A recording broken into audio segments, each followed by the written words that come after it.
welcome back to my channel. It is time for another London life and travel vlog. I designed these vlogs to show you a bit of what I'm getting up to in London, which is a great way, whether you're a local or a tourist, to plan some really fun things to see and do in London. And this week I've got quite a bit on between a great dinner with a friend. I've got 2 museum exhibitions that I'm going to.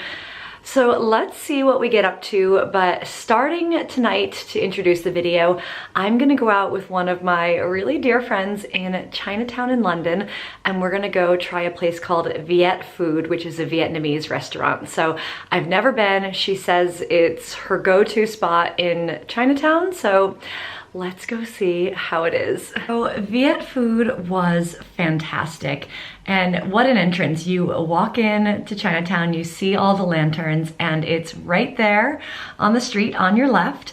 And you cannot make bookings here. You just have to queue up. We were so lucky that we got to our table straight away, and we ordered quite a few things. So I had the bun, which is a vermicelli noodle topped with cucumber and salad with herbs, peanut and fish sauce, and grilled prawns. And then we also shared the stir-fried French bean with minced beef and dried shrimp sauce and some chilies. Ooh, this was absolutely fantastic.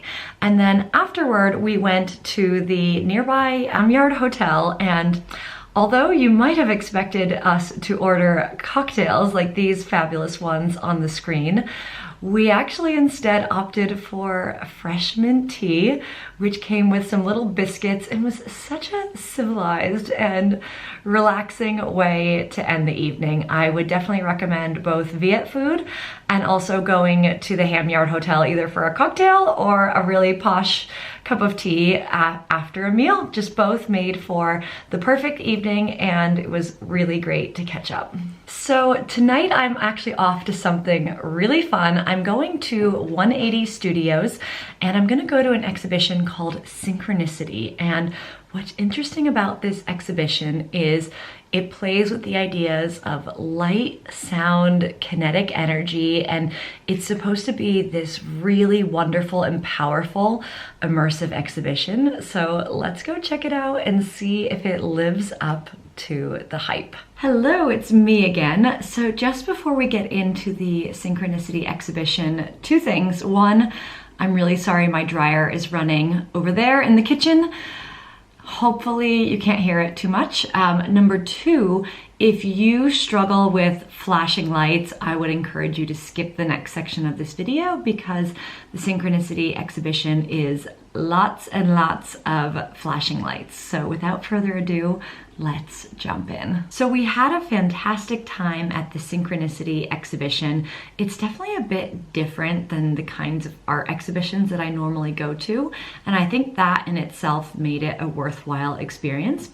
Now, Synchronicity itself for this exhibition refers to the meaningful coincidences that cannot be casually linked or adequately explained by scientific rationality alone.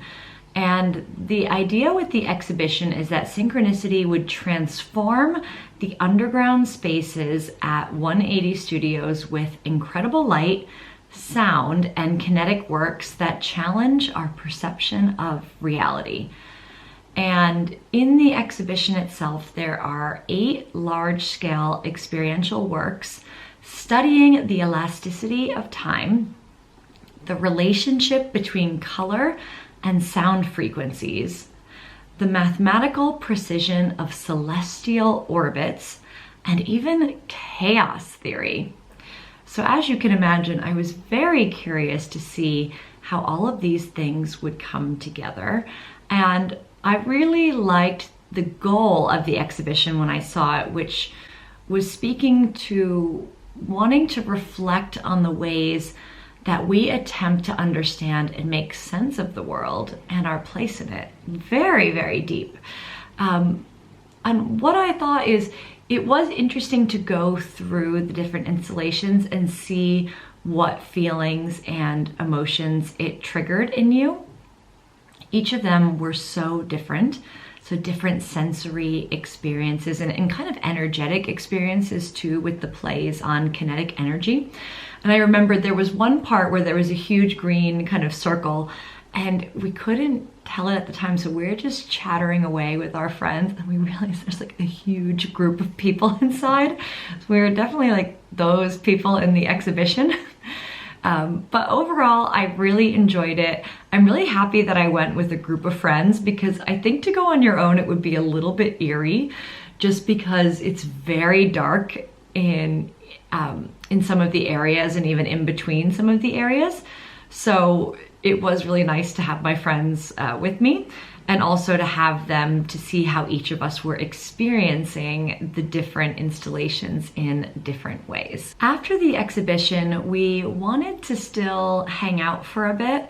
We weren't hungry for food, and actually we didn't really want any alcoholic beverages either. It was an evening, so we actually decided to go to the American bar at the Savoy. Now, the Savoy is a London institution. It has been a hotel in London for 130 years, and I think it was officially known as London's first purpose-built hotel. Now, the American bar is fantastic for cocktails. They're definitely on the pricey side, but the atmosphere is wonderful. They had a person playing the piano, and it's just a very elegant, relaxed kind of lounge bar feel. But as a little hack, if you're not drinking, they do mocktails, but they also do fantastic tea. So you also are gonna pay a bit more than average on tea.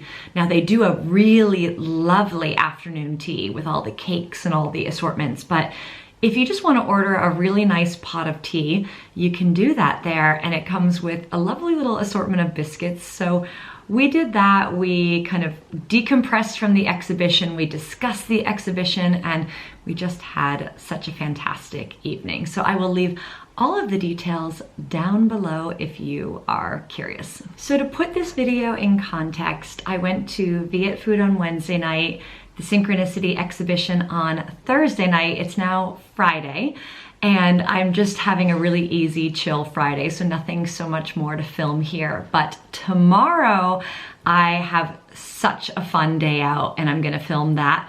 I am going to the DIVA exhibition at the Victoria and Albert Museum, which just looks so cool. I'm really proudly a young patron of the museum, and I'm gonna go with some friends. And then we're also gonna go to the Prada Caffè at Harrods after, so we've booked a table. We're having the ultimate girly day from Diva to Prada, and let's see what else we get up to. So we arrived at the DIVA exhibition at the Victoria and Albert Museum, and we put on these nifty headsets, which actually have a great audio guide of the DIVA exhibition. Now, a little bit on the exhibition itself. So DIVA celebrates the power and the creativity of iconic performers from the beginning of the diva to the present time divas. And it shows how the role of the diva keeps being redefined across opera, across stage, across music and film. Now, I think by the time I post this video, the exhibition will be closing really soon. It closes on April 10th, and unfortunately it's sold out unless you are a V&A member. So at least let me give you a little virtual tour of the exhibition. So the exhibition starts out in the 16th century, where female performers emerged from all male actor troupes. And that was where essentially the diva was born. And this was an Italian word commonly used since the 14th century to describe goddesses.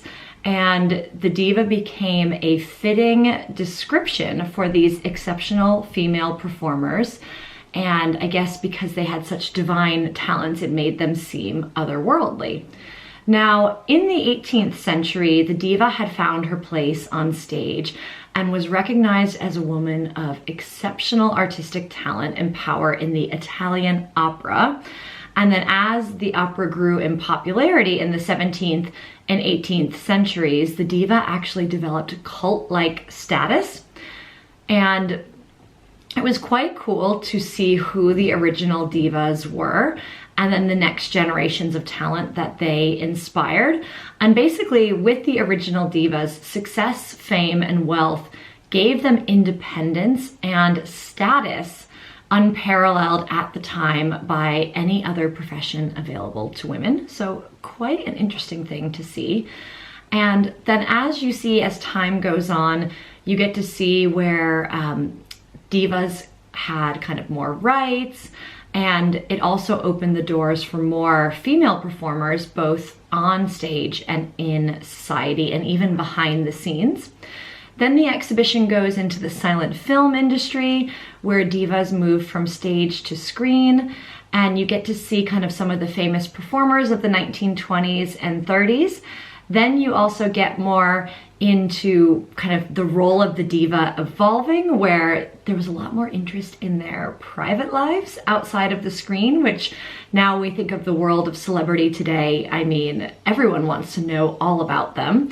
And then we go into talkies, which is where actresses start having a voice on screen.